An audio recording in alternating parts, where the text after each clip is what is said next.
Good afternoon and welcome back to this is vlog number 10 for the review slash life of a college kid, and here's a little, I guess you want to call it, rundown for today. So today is obviously Tuesday, October 21st, 2025.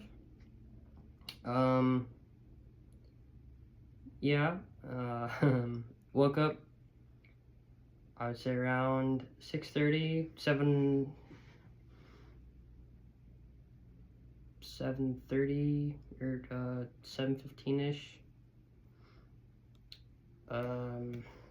in order to go to my 8:15 intro to college algebra class. And then from that class, I went to my financial accounting class. And from that class, I went to my intro to business class. So that was my 3 classes for the day. Obviously, tomorrow I have my business statistics exam. So obviously that's a little critical or important. And also my midterm for business, or intro to business, so that's important to study up for. But a little bit on a side note or a tangent, I just dropped my dad off at the airport on his way to go to fly to Seattle for the the executive meeting that his company, which is a division of Amazon, which for a lot of people, if you know AWS, which is the Amazon Web Services division of Amazon, does all the clouding and computing power, similar to Oracle, similar to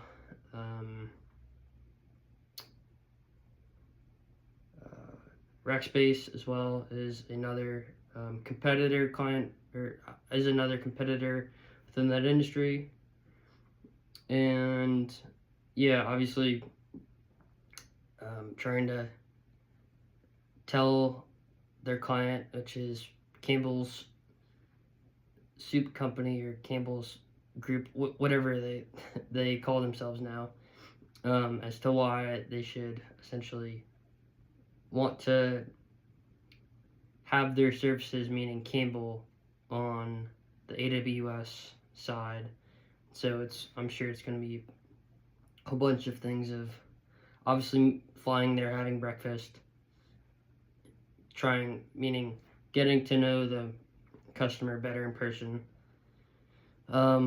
which is important. And then of course always, giving your customer a tour of your facility, and then as always doing important business things. And then as always, we miss business people do, going out to dinner at a nice place, having maybe a bottle or two of wine, and talking about things that are not business related, sports, kids, maybe somebody else's side venture business or whatever else it is. Meaning the whole idea behind a dinner, obviously with the client, is to know the client better, because as with anything, you have to make the customer experience better, whether that is paying for something that you normally wouldn't pay for as a company, or doing a different trip to some place you wouldn't normally go as a company or as an employee. Meaning, part of what I'm trying to say is that as a company, generally you want to do things that perk the interest of the customer, to go, wow, this company really, obviously they've done the grunt work and everything else, and really want us to be a member of their company, but also have gone out of their way when they didn't need to make sure that we we felt valued and had a great experience with them and getting to know their team and their leadership of the company, which obviously is important. And I also know that there's going to be a few speakers as well, so that's obviously going to be important. I'm sure obviously understanding it from both AWS side and also the Campbell Soup side as well, because obviously having to understand all the cloud data and everything else. But also, as everybody I'm sure knows, yesterday AWS had their server shutdown, or it was essentially a computer reboot, or excuse me, it was a software update in the whole AWS West Coast system, so that obviously for a lot of people threw a wrench in their plans, whether it was over Zoom. Obviously for me as a student in school, Canvas was down, and I'm sure for a lot of people my age using Snapchat, that was obviously a pain in the butt. But you know what? As with anything, you move forward and you pivot and you come up with different ways and new strategies that allow you to become better at what you do. Because obviously, with anything and with technology, you never know when a bug or a flaw is going to show up and it's going to happen, and when you as an individual are going to have to pivot and not rely so heavily on technology and go back maybe possibly to the old-fashioned way. But yeah, and obviously as I was leaving the airport, I obviously, as many people obviously know, when you look at an airport, you drive down, you drive past the departures and you go down that ramp and you obviously go around. Obviously, for me, when I drive away, I go down and I look at the freight terminal for where FedEx and Ryanair, who's a very big freight company as well, along with UPS, have a 747, which obviously many people know 747 was one of the biggest and most heavily used commercial aircraft within, I would say, the last 50 years, up until I'd say about 2019, 2020, when Boeing decided that,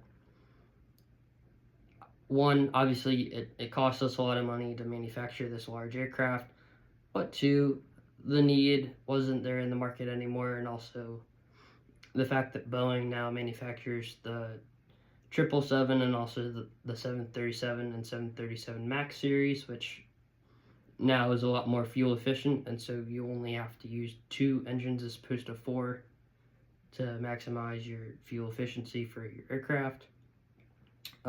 But yeah, it's always nice to see what different aircraft are relying on the tarmac for in terms of the freight aircraft and how the freight is getting moved, meaning your packages and everything else. And also, as we were, I would say, about a quarter of the way, or a little less, to the airport, I happened to notice this plane coming. Obviously it had taken off, but the way it was coming straight, and then it took a right bank. But obviously you could tell that this thing was a private jet because of the dual Rolls-Royce engines that were pinned, or that were essentially mounted to the rear of the aircraft. Obviously, as everybody knows, private jet is not it's not your traditional aircraft, where a traditional aircraft will put their engines underneath the wings, and a private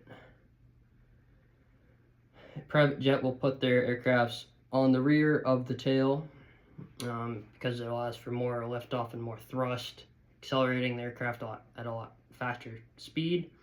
Whereas a normal commercial aircraft, it's not that companies do it because it's because they want the aircraft to go slower. It is done because of a matter of weight balance and fuel efficiency for a commercial aircraft, because you have more seats in a commercial aircraft than you do in a private jet. So yeah.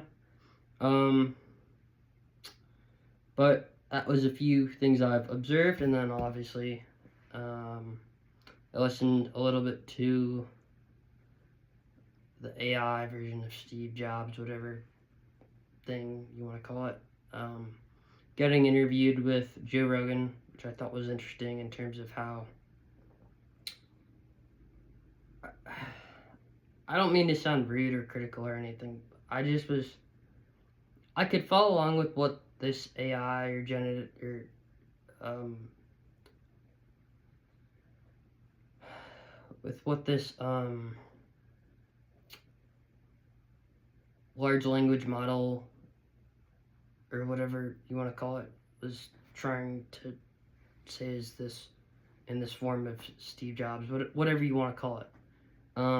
It was just interesting in how you had to follow what Steve Jobs was saying and the very pivotal and I would say quintessential questions that Joe Rogan was asking this Steve Jobs of how do you kind of see technology growing and evolving within the coming years, and obviously, Steve Jobs is, I'm sure, it's not that it shocked me with its answer, it allowed me to step back a little bit and to fully understand what this thing was saying a little bit and um,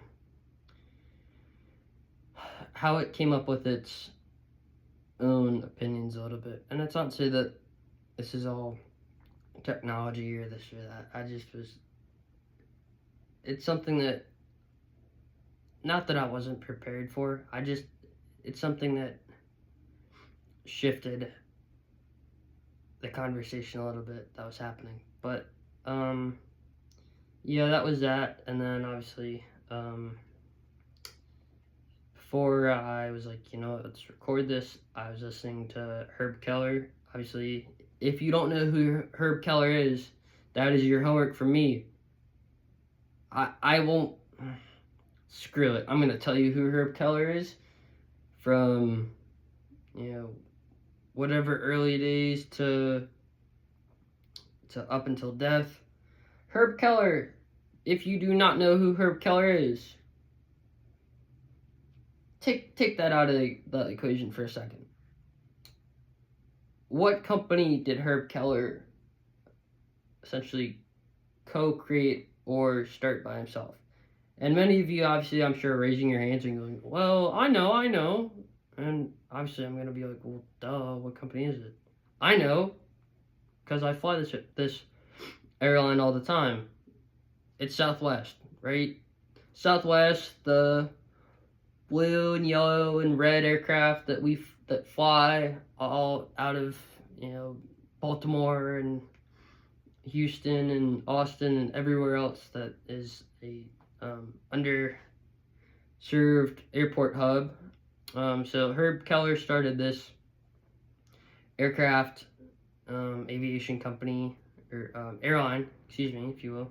In the mid-60s, he started it as a single kind of a passenger aircraft company based out of Texas. And then obviously with anything, you expand your airline and your industry and your company, because obviously with anything, the need and the want for your product or your service becomes a lot bigger, and people want it.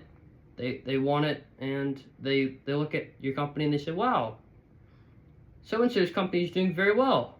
I want to get in on this action and experience it for myself. And so obviously it took off and did very well.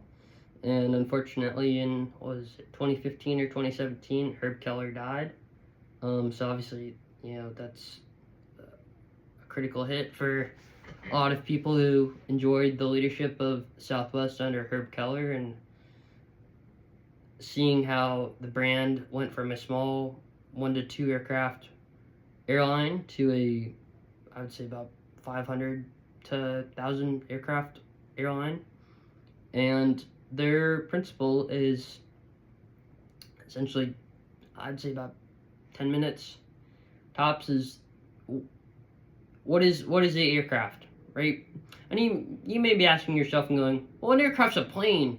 It's something that flies in the sky and burns aviation fuel and costs me a lot of money, and I have to have all these storage fees and pay all these ridiculous ticket fees and everything else. Yeah, well, that's part of it. But a airplane is also a depreciable asset. Now, I'm sure as most of you know, or if you don't know, guess what? I'm going to inform the living crap out of you. A depreciable asset is something that you buy and it goes down in value drastically. I will give you an example. A car is a depreciable asset, right? The minute let's say I go out and buy, I don't know, my favorite car at the moment is a Volvo XC90. Obviously, Volvo is known for their safety and reliability in terms of making sure that the driver and all the passengers in the car are safely protected, because it's a Swedish car. Not say that German cars or anything else aren't safe, but just bear with me. And so let's say I go down to the Annapolis Volvo dealership and I say, Volvo, I want to go buy this new 2025 XC90. And they say, okay, Spencer. But just to fast forward and, spare you the boredom, if you will. The minute I drive that car off that lot, that $52,000 or $72,000, whatever cost or price tag that I paid for that car, it essentially, it instantly goes down in value. Meaning, that cash that I paid for that car is gone. Obviously, yeah, it's gone, but that money is not worth what it was new when I bought the car. Meaning, it slowly now is going downhill and being worth less and less. And so, the same thing applies to an airplane. An airplane, I'm sure, as a lot of people know, especially the commercial jets and the 737s that Southwest flies, they cost easily, I'd say, $1 billion plus, $500 to $500 billion easily. And so it's not smart for an airline to essentially sit on their planes and not keep them flying in the skies. And so what Herb Keller thought was, every 10 minutes, this aircraft has to be airborne. It has to be going to a new destination. We cannot be sitting on inventory. It's the same thing with the product. If you are Apple or a car manufacturer, you cannot be sitting on your cars, or you can't be sitting on the new iPhone. You just can't be. Because what does it do to the company? It ends up costing you money in terms of inventory and overall cost of goods. You cannot be sitting on inventory. Inventory will kill you and will cause your business to fail, because you are having to pay back the seller the buyer or the seller for the product that you bought. And so Herb thought this product has to be used constantly 24/7. Obviously, a aircraft has a life expectancy of, I'd say, about 10 to 15 years tops, just because of the fact that the aircraft get beaten. They take both a physical toll and also a just conditional toll. Meaning,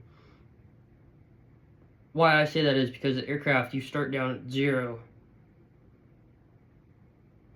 essentially at zero, and obviously the aircraft comes jolting down the runway at 100 to 200 miles an hour, and that aircraft is going to start to ascend, meaning go up in air up to the cruising airspeed of 35,000 feet, right? And so and what happens to the pressurization is it goes up and it goes down.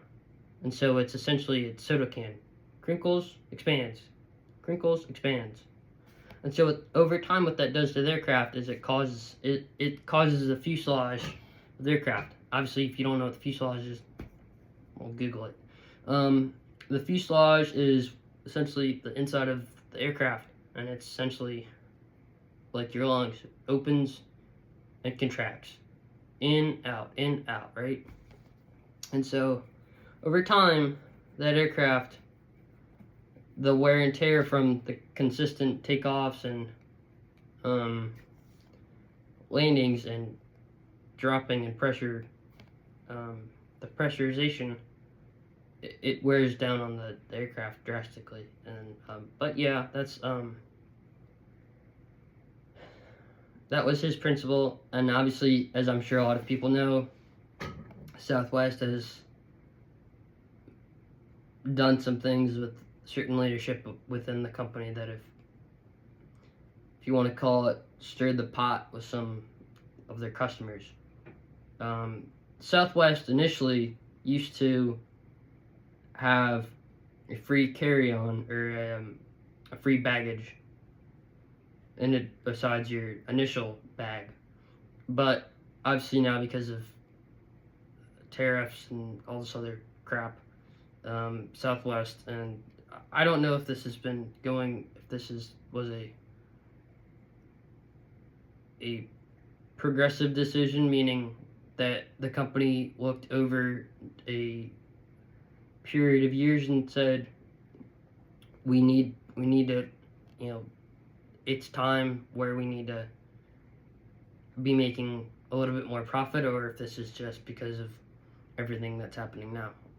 But they essentially have started charging customers to bring more bags on, which didn't used to be the case. It used to be it was free with the airline.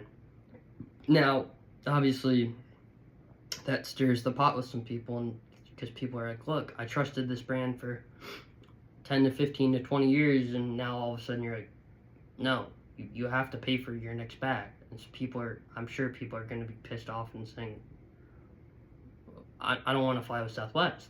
And so obviously I'm sure that's going to, the brand loyalty and the customer loyalty to the company, I'm sure is going to drop. But what I hope doesn't happen is that obviously Southwest, as people know, gives complimentary drinks and snacks aboard the aircraft, which obviously is something that makes the company and the airline stand out from their competitors, Delta, American, JetBlue, Alaskan, Spirit, etc. But my thing is that I hope that Southwest doesn't become not that they're going to, I'm afraid that they might become a copycat a little bit of Spirit, meaning everything on Spirit you have to buy, meaning obviously you buy your plane ticket, and sometimes you pay for your baggage on the aircraft, right? Obviously that's what you pay for, but I'm sure people are going to be like, why am I now having to pay for snacks where if I was flying with Southwest, that's for free, right? I don't know if it's the leadership that is directing this change, or what the story is. I don't really know, but all I can hope is that the customers stay loyal to the brand, which obviously is important. But yeah, so this is vlog number 9, and obviously you guys know what to do. Like, share, comment, and subscribe. Oh, and by the way, that aircraft, the private jet that I saw, I want to say it's a G600 or G7500, but obviously, yeah, for anybody who's into private jets. But yeah, anyways, this was vlog number 9. Like, share, comment, and subscribe, and until next time, peace.